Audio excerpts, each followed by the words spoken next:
Hello, good morning. It's great to see you all today. And, I don't know, Thomas, if I deserve that kind and gracious remarks, but, like Groucho Marx once said, I don't know if I deserve it, but then again, I'm going bald, and I don't know if I deserve that either. So and as you can see, I've lost a few hairs in my lifetime. First I want to congratulate all the recipients of the Bold for Blue Awards. I know that it was a fabulous ceremony.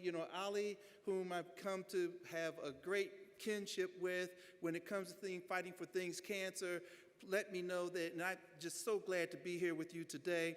I also want to thank, I hope that we send out prayers for, Mr. Bierce, Jamie Bierce, to make sure that things go well with his family and all of, the volunteers, the employees, and like you, fellow prostate cancer survivors. And I have to also now thank my American Cancer Society Cancer Action Network. We have our board member, Tawana Thomas Johnson, or as we call her, Dr. TTJ. She's here today. Please stand. And my vice president for federal affairs, my boss, Tammy Boyd. Also, please stand. Tammy and I worked together when we were with former Congressman John Lewis, and back then I was Mr. Lewis's chief of staff, and Tammy was the legislative assistant, and now she's my boss. So you see how life works a full circle. So thank you. I also want to thank our president, Lisa Lacasse of the American Cancer Society Cancer Action Network, and our CEO, Dr. Karen Knudsen, because they have centered the issue and cause of prostate cancer. And I just want to give you 3 dates for me in 3 years in my life that have been important to me when it comes to prostate cancer. It begins with me between the ages of 8 and 9, also when I was 27 and when I was 39 years old. Between the ages of 8 and 9, I'm from Washington, D.C., born and bred, proud to be a native Washingtonian. And at the age of 8, our world was in turmoil. America was in turmoil. Dr. Martin Luther King Jr., leading the civil rights movement, was assassinated April the 4th of 1968. At that time, I had 4 uncles who were serving 3,000 miles away in the Vietnam War.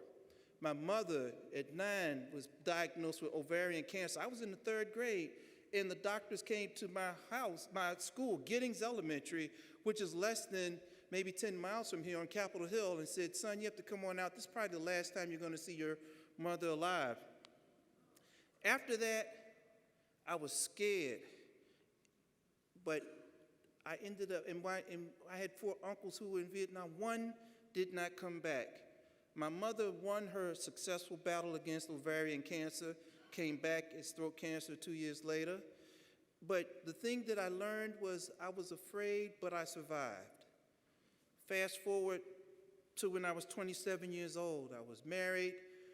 I got a job on Capitol Hill, married to this beautiful bombshell of a lady, about 5 feet tall, Harvard Law graduate. Had all the, as my mom said, dangerous curves that you like to see in a lady, at least I did. And so I'm newly married, and I'm working on Capitol Hill. She's visiting her parents in Nashville, Tennessee, and when I got married, she got pregnant very quickly after that, and I'll never forget, it was a couple of days shortly before Thanksgiving when she calls me up, and again, this is before cell phones, the internet, all that good stuff. James, the baby's not moving. Get down here as soon as you can. And by the time I got down there and took a plane, I'm running through the airport, I get down there, and they told me everything was over. Your child had died. And I was, again, afraid, but we survived. So fast forward to now, I'm 39, and Tammy and I are working together on Capitol Hill. And, I have a child, he was born with autism and couldn't speak. But I was working hard, and it was hard. Even though I was a chief of staff, I was scared. Every day you're afraid you're going to do something wrong. And I was running marathons at that time and staying in pretty good shape. I mean, it's 40 pounds in the afro go in my case, but hey, I'm doing okay. in the basement of the Rayburn House office building was testing for prostate cancer. And now I'm 39, I'm young, I'm in shape. I don't know if I need to do it, but I started reading reports and research saying that African American men get prostate cancer earlier. And I figured, nothing from nothing leaves nothing. I'll just go on down there and get a test.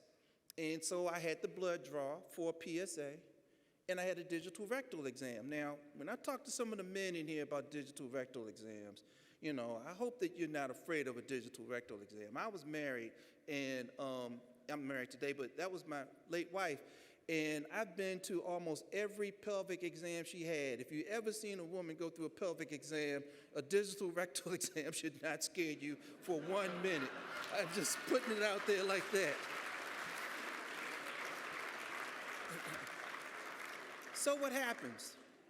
I had, at 39, an elevated PSA, and my doctor at the time said, don't even worry about it. It's no big deal, you're in shape. No problem. And I'm glad to see all the ladies in the audience, because ladies make over 80% of all the medical decisions in your family. So please, ladies, give yourself thank you very much.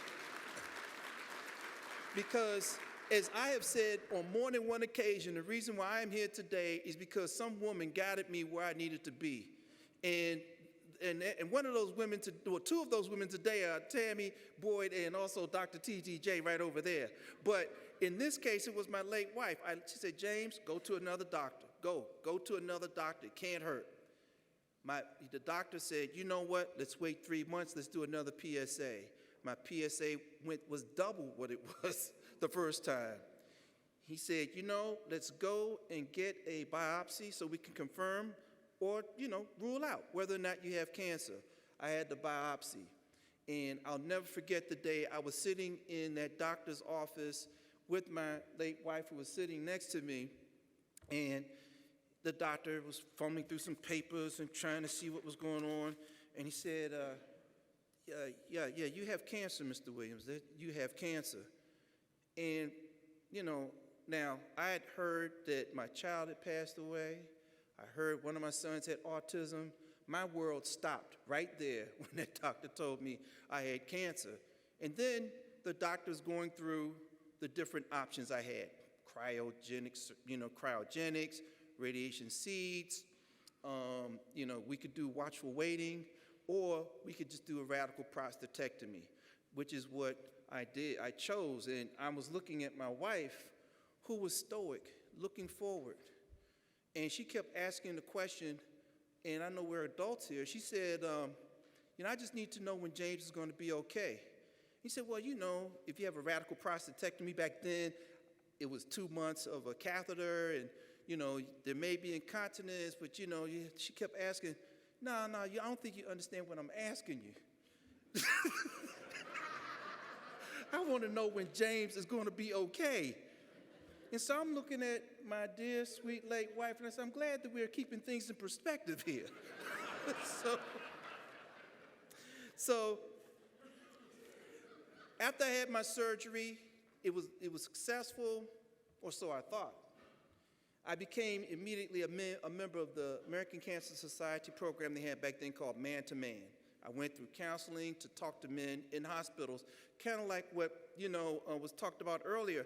I became an advocate and counselor for men, especially African American men, because I saw so few men. I saw a lot of men dying from this, but very few people who were in that space. So I said, I'm going to take it upon myself to go to the hospital when you have that catheter in there. I've been in that bed with you. When you get that diagnosis, I've been on the other side of that conversation. I've also gone to barbershops. I've gone to long lines in movie theaters. I've also gone to football games. I've talked to some fraternities and sororities to say, get tested. It's the best thing you can do, not just for yourself, but for those who love you. And that's exactly what I did for 10 years. But when I was 44, my prostate numbers, my PSA numbers going up again. You know how it feels. And so what happened is I go back and the doctor said, well, Mr. Williams, your prostate cancer has come back. And the good news, because you've been getting your PSAs every 6 months, we know that, we're at the very beginning of this process. But what's going to happen now, Mr. Williams, are two things. And, I said that my remarks are going to be about fear and surviving.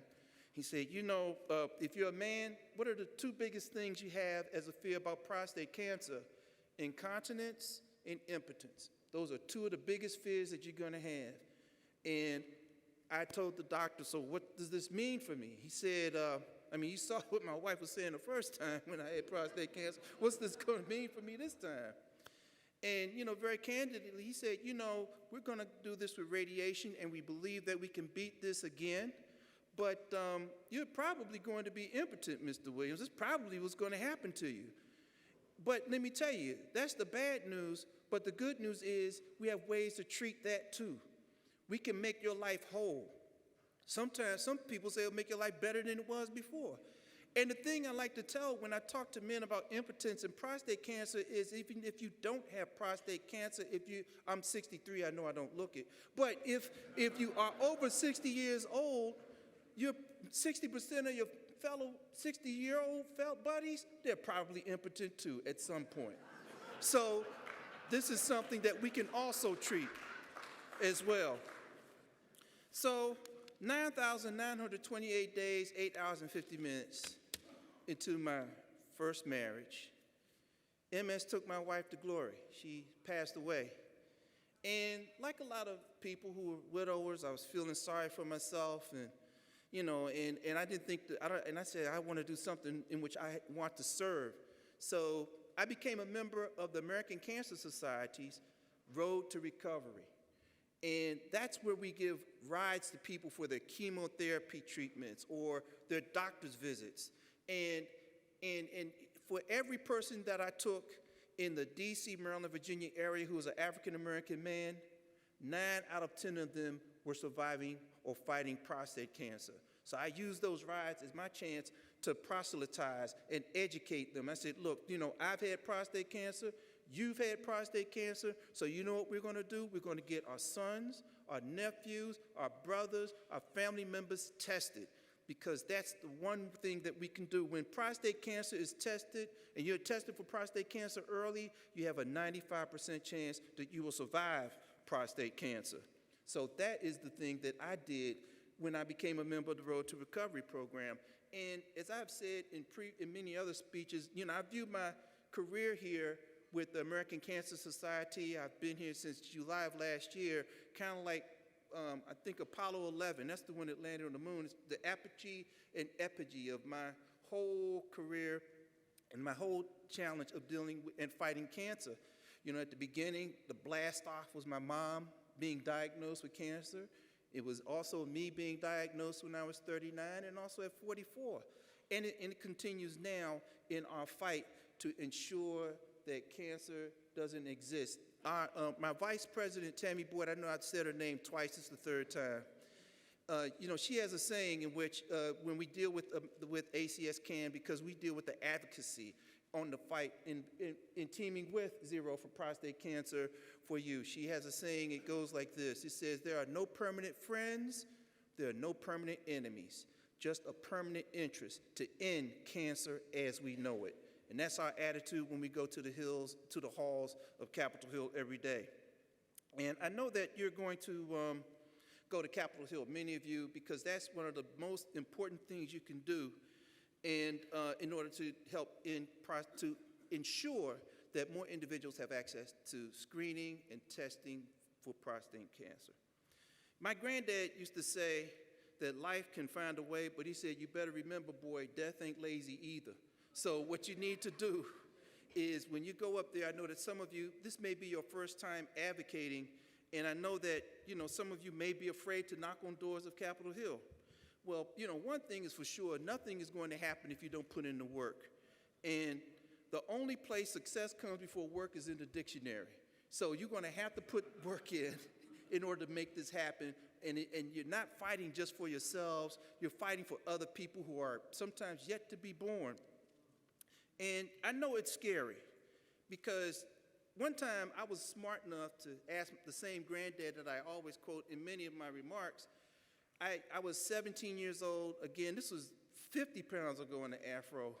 And I sat down with him when I was 17, and I said, Granddad, my grandfather, World War II vet, father to 13 kids with one wife, 45 years. He served in the Battle of the Bulge with the 762nd Armored Tank Battalion, also known as the Black Panthers, back in World War II. He said, I asked him, I said, Granddad, what's the difference between a hero and a coward? You know, as a teenager, did you shoot anybody? You know, what's going on? He said, no, I'm not trying to do all that. He said, what's the difference between a hero and a coward? He looked and he said, you know, son, both are the same type of person. They're both scared to death. It's just that one person stepped forward while the other stepped back. So whenever I'm in terror of myself, I always say, for God's sake, just step forward. And some of you see me today, I have on my wristband of my uncle who died in Vietnam. He was 19 years old when he went over to Vietnam to serve our nation with honor, dignity, and valor when he was killed in action. 19, I remember, and it was the first funeral I went to at Arlington. And I say that because this is a different type of battle. The battle that you are going to fight, sometimes it's not won immediately. Our boss, John Lewis, used to say this all the time. He said, you can't ever become angry or disappointed. You must always remain optimistic and hopeful. The fight that you're fighting today isn't the fight of a day. It's not the fight of a week, a month, or a year. It's a fight of a lifetime. And if many of you know the history of John Lewis, well, there's going to be a stamp this year in his honor. And the face that they have of Mr. Lewis, I'll be honest, is one that I've seen many times. Is James, where's my airplane ticket? I'm trying to get to Atlanta, Georgia. But you know, what Mr. Lewis used to always say is that we aren't fighting for ourselves. If you see something that's not right, that's not just, that's wrong, you have to stand up, you have to get in the way, and you have to get in good trouble. That's exactly what each and every one of you today are doing. You're getting in good trouble.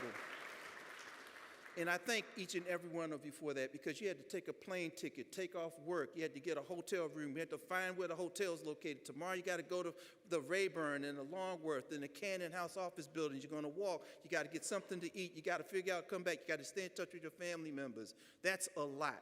So I understand and I appreciate the time, effort, and energy every one of you have taken today. And I'm going to wrap up with this.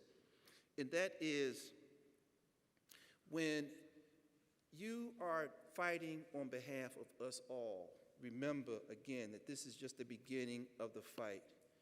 Mr. Lewis was 23 years old when he took that march along with Hosea Williams and so many other people over the Edmund Pettus Bridge and got his skull fractured. And I'm 6'2", Mr. Lewis was like 5'8". When I looked down at him, I would see that scar on his head every day whenever we walked to the floor. And I'm just saying this because when Mr. Lewis died, he had more voting rights than he did when he had fewer voting rights he did at 80 than he did when he crossed the Edmund Pettus Bridge when he was 24. This fight for prostate cancer and to make sure that other individuals have access to PSA tests without co-pays is just the beginning of the battle. We have to continue to fight. We have to continue to march forward. We have to continue to lead. And thank goodness for ZERO, for the sponsors of this program, for American Cancer Society Cancer Action Network, because this is just the first step of your lifelong journey to ensure that we end cancer as we know it. And so Tammy and Dr. TTJ know I always like to end with a call and response. So when I say the word, you got to repeat after me. That's my church. That's how we do. I say something and you repeat after me. So you ready? Ready? Okay. Just step forward. God bless you and thank you.